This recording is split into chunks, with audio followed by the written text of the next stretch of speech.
قانون پر عمل داری تھی، اس کے علاوہ پولیٹیکل پارٹیز آپس میں لڑ رہی تھیں، اور سماجی رویے اور سوشل تعلقات ایک گرداب کی سچویشن میں آئے ہوئے تھے. ان سب سے نکالنے میں کافی محنت کی پاکستان کے اداروں نے بھی. اب بات یہ ہے کہ الزامات ہیں اور الزامات کی بوچھاڑ ہے جو اس وقت پاکستان تحریک انصاف کا پیچھا نہیں چھوڑ رہے. جیسے کہ ایک صحافی کا انگوٹھی، ہیرے کی انگوٹھی کے بارے میں ذکر کرنا، اور پھر پاکستان تحریک انصاف کا کئی لوگوں پر نوازشات، پیسوں کے لین دین، پھر ہیروں کے سیٹس اور انگوٹھی سے لے کر توشہ خانہ گھڑی تک، اور پھر امانت میں خیانت تک، پھر قادیانیوں کی پھرتیاں مختلف ممالک میں، شہزاد اکبر صاحب کا برطانیہ میں، امریکہ میں ایک لابی بنانا اور پاکستان تحریک انصاف کا پرچار کرنا.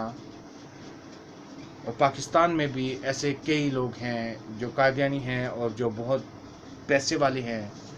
نہ صرف وہ اس پارٹی کو اٹھاتے ہیں بلکہ اس پارٹی کو جہاں کہیں کبھی کسی فنڈ کی ضرورت پڑتی ہے اور کسی پیسے کی ضرورت پڑتی ہے اس میں کوئی کمی نہیں ہوتی، اضافہ ہی ہوتا ہے. اور پھر یہاں تک حالات پہنچ جانا کہ جب پاکستان تحریک انصاف نے گاڑیوں کی امپورٹ کی اجازت دی، وہ گاڑیاں جو باہر سے استعمال شدہ منگوا لی جاتی ہیں، اور جیسا کہ آپ کو پتہ ہے آج کل ایک خبر بہت ان ہے، اس میں وہ خبر ایسی ہے کہ برطانیہ سے چوری شدہ مہنگی ترین گاڑی پاکستان کے کراچی کے علاقے سے برآمد ہونا اور کسٹم حکام کا اپنی تحویل میں لینا، اور پھر اس گاڑی کے پاکستان میں آنے سے لے کر رجسٹریشن کے اندراج تک یہ سب کچھ ہونا، اور یہ سب کچھ پاکستان تحریک انصاف کے دور میں ہونا.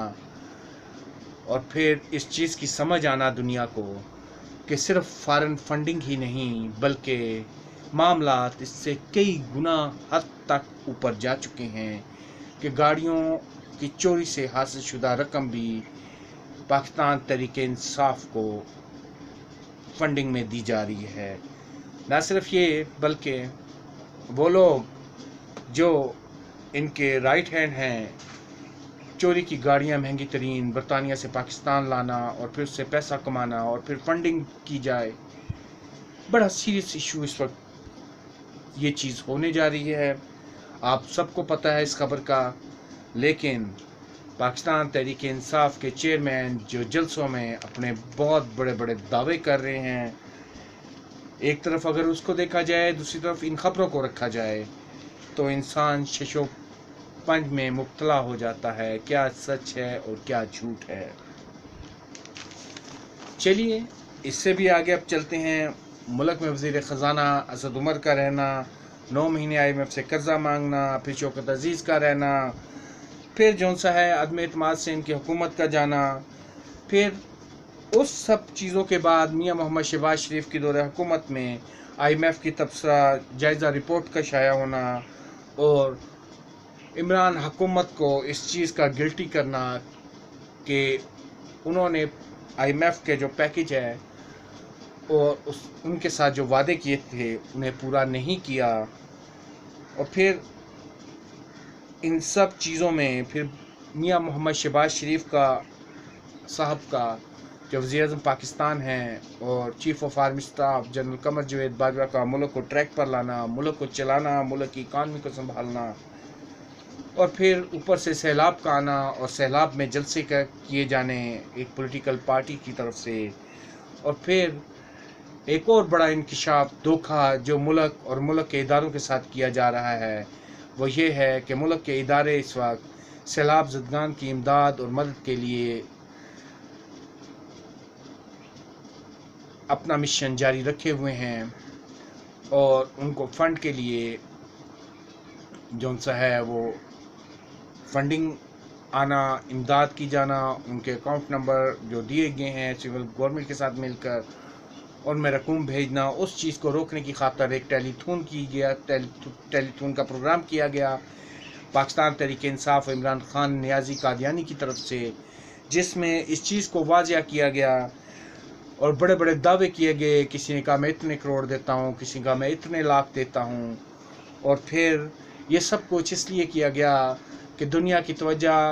پاکستان کے جو حقیقی ادارے ہیں، جو پاکستان کے عوام کی مدد کر رہے ہیں، ان سے ہٹانا، تاکہ لوگ ان کے اکاؤنٹس میں کوئی رقوم نہ بھیجیں. اور یہاں دعویٰ کرنا کہ ہمارے پاس اتنی بڑی رقم آ گئی ہے، اور اتنی بڑی رقم کے جو سب کچھ جو نظام اور جو وائر ٹرانسفر جو بینک اکاؤنٹ تھا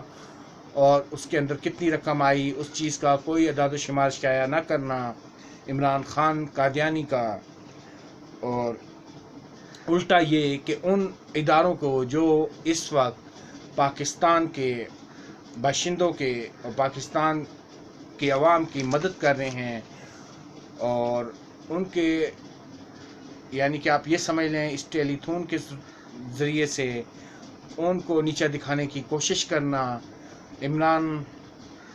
خان قادیانی کا ایک طرہ امتیاز ہے. اداروں سے لڑائی کے بعد سیلاب زدگان کی امداد میں بھی IMF کو لیٹر لکھنا KPK گورنمنٹ کی طرف سے، جہاں پاکستان تحریک انصاف کی حکومت ہے، اور پنجاب گورنمنٹ کی طرف سے بھی، تاکہ وہ پاکستان کو امداد نہ دیں. خود تو IMF کا پیکیج لے لینا اور انہی کنڈیشنز پر اس پروگرام سے قسطیں بھی لے لینا، لیکن جب وہی پروگرام فردر جاری رکھنے کے لیے کوئی اور بات کرے تو اس کو روکنے کی کوشش کرنا، وہ بھی اس وقت جس وقت پاکستان انتہائی مشکل سے دوچار ہے. ایک قدرتی آفت آئی ہوئی ہے، کئی لاکھوں کے حساب سے گھر ملیا میٹ ہو چکے ہیں، گر چکے ہیں، اور عوام کے پاس رہنے کے لیے کچھ نہیں، گاڑیاں، زمینیں تباہ ہو چکی ہیں، غذائی اجناس کی قلت ہو چکی ہے. اس وقت یہ کام کرنا اور پاکستان کو یعنی کہ اکانومی کے لحاظ سے کمزور کرنا، کیونکہ جب سے یہ آئے ہیں ان کا میں نے ایک ہی چیز دیکھی ہے، جو ان کے وزیر خزانہ تھے ان کو بھی، جیسے شوکت ترین ہو گیا، اسد عمر ہو گیا، ان کا بھی یہی کرنا، اور کہ ملک کی اکانومی کو کمزور کرنا، جبکہ دعوے اور نعرے بڑے بڑے کرنا. تو ان سب چیزوں سے ایک ہی بات واضح ہو رہی تھی کہ عمران خان قادیانی کبھی نہیں چاہتا کہ ملک پاکستان ترقی کی راہ پر گامزن ہو، اور ان سیلابی صورتحال میں بھی جلسے کر کے دنیا کو یہ تاثر دینا کہ ایسی کوئی وبا یا آفت یہاں پر نہیں آئی ہوئی، جو کہ اور پھر ٹیلی تھون کے ذریعے سے اتنے زیادہ رقوم کے دعوے کروانا اپنے ہی لوگوں سے فون کے اوپر کہ جی میں اتنی امداد کر رہا ہوں، میں اتنی امداد کر رہا ہوں، تاکہ دنیا مزید امداد دینے سے رک جائے، کیونکہ میں نے بہت پیسہ اکٹھا کر لیا ہے. یہ وہ دعویٰ کریں گے جس کے بعد لوگ سمجھیں گے کہ باقی لوگ جو سے ہیں وہ ان کی امداد کھا جائیں گے یا کھا رہے ہیں، جو سیلاب زدگان پہ استعمال نہیں ہو رہی. یہ ایک طریقہ کار تھا جو عمران خان صاحب قادیانی نے اپنایا. ان کی جو کانسپریسی تھیوری ہے وہ بڑی گہری ہو چکی ہے، ملک اور ملک کے اداروں کے لیے، اس کے علاوہ اب عوام کے لیے بھی. اب تک اتنا ہی، مزید اپڈیٹ کے ساتھ حاضر ہوں گے انشاءاللہ العزیز. اجازت دیجیے، اللہ حافظ.